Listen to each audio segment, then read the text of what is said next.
नमस्कार, धनश्री किचनमध्ये तुमच्या सर्वांचं स्वागत आहे। आज आपण सोयाबीन चंक्स म्हणतात याला, सोयाबीनची भाजी करणार आहोत। याच्यासाठी आपण कढईत तेल तापत ठेवलेलं आहे। त्यात आपण कढीपत्ता टाकूया।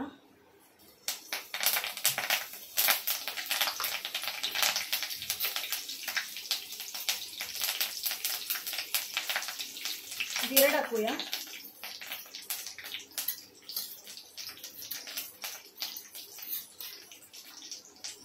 थोडी राई घेतली आहे, राई टाकूया।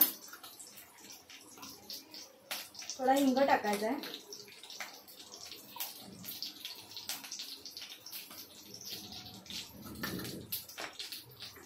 चांगलं गरम झालंय। आता आपण हे आलं, लसूण आणि मिरची हे मी घेतलेलं आहे, कुटून घेतलेलं आहे खलबत्त्यात।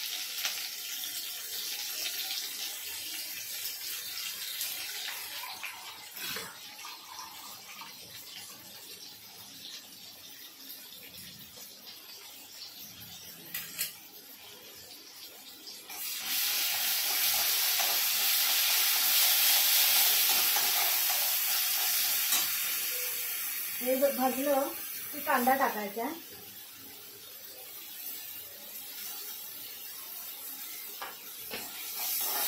कांदा चांगला लाल करायचा। नंतर आपण टोमॅटो टाकायचा।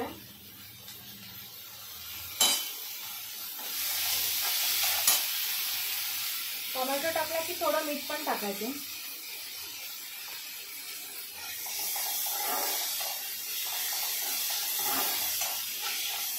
टोमॅटो चांगला स्मॅश होऊन द्यायचा आहे। आता आपण इथे मसाले टाकणार आहोत। धना जिरा पावडर घेतली आहे, काश्मीरी लाल घेतलाय, हळद घेतली आहे, इथे मी थोडा मटन मसाला घेतलाय आणि इथे घाटी मसाला घेतलाय, म्हणजे कांदा लसूण मसाला घेतलाय। हे सर्व मसाले टाकून घेऊया आपण। थोडं याच्यात पाणी टाकून घेऊया, म्हणजे ताटातलं सगळं हे होईल।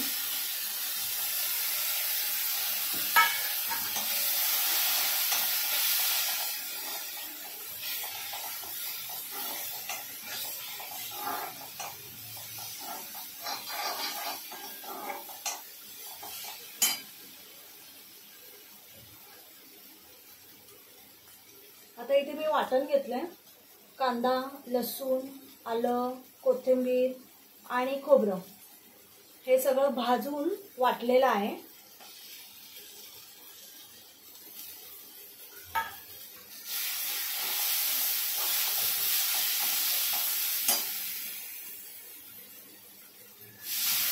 पाणी टाकून ते भाजून घ्यायचं चांगलं।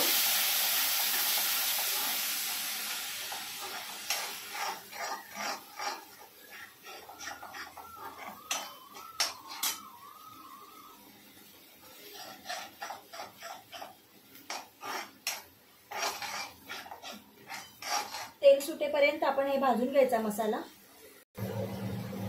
इथे बऱ्यापैकी तेल वर आलेलं आहे, चांगला भाजला आहे। आता आपण ह्याच्यात दही टाकणार आहोत।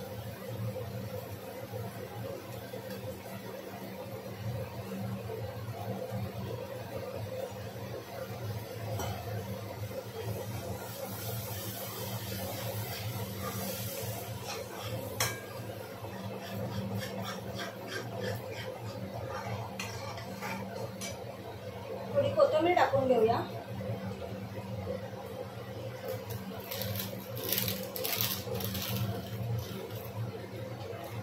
ते कसुरी मेथी घेतली आहे, ही हातावर चोळून टाकायची।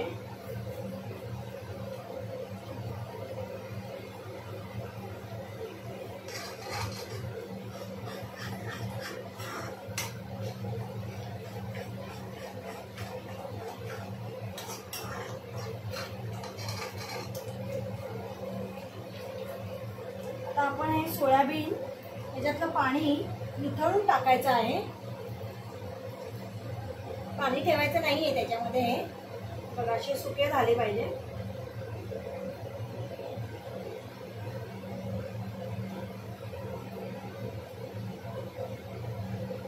भाजी करायच्या आधी सोयाबीन हे अर्धा तास भिजत घालायचे आणि मी हे जे सोयाबीन घेतले त्याचे एक छोटे साईजचे आहेत, एकदम मोठी साईज नाही आहे, त्यामुळे ते अर्धा तासात चांगले भिजले।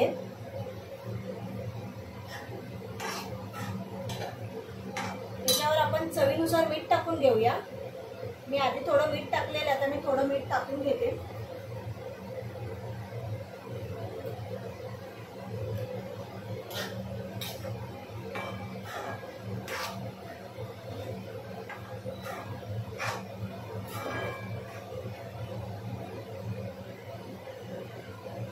थोडं एकदम सुकी भाजी नाही करणार आहे, थोडा रस्सा करणार आहे, त्यामुळे मी पाणी टाकून घेते।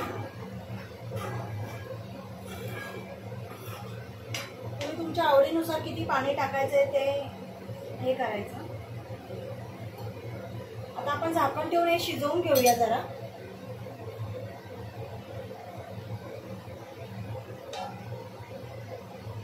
एक 10 मिनिटं आपण ठेवणार आहोत। गॅस मीडियम करूया।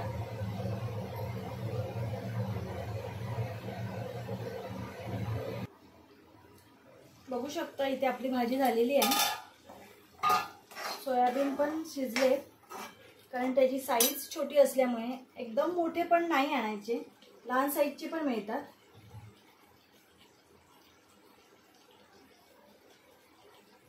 आपण वरून कोथिंबीर टाकून घेतली आहे। झालं, गॅस घालवूया। भाजी झालेली आहे, तुम्हाला मी प्लेटमध्ये काढून दाखवते।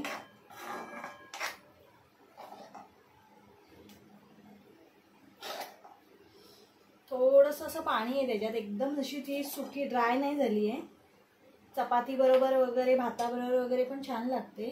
रेसिपी नक्की करून बघा, मला कमेंट करा कशी वाटली तुम्हाला रेसिपी, आणि नेहमीप्रमाणे लाईक करा, शेअर करा, सबस्क्राईब करा। बाय।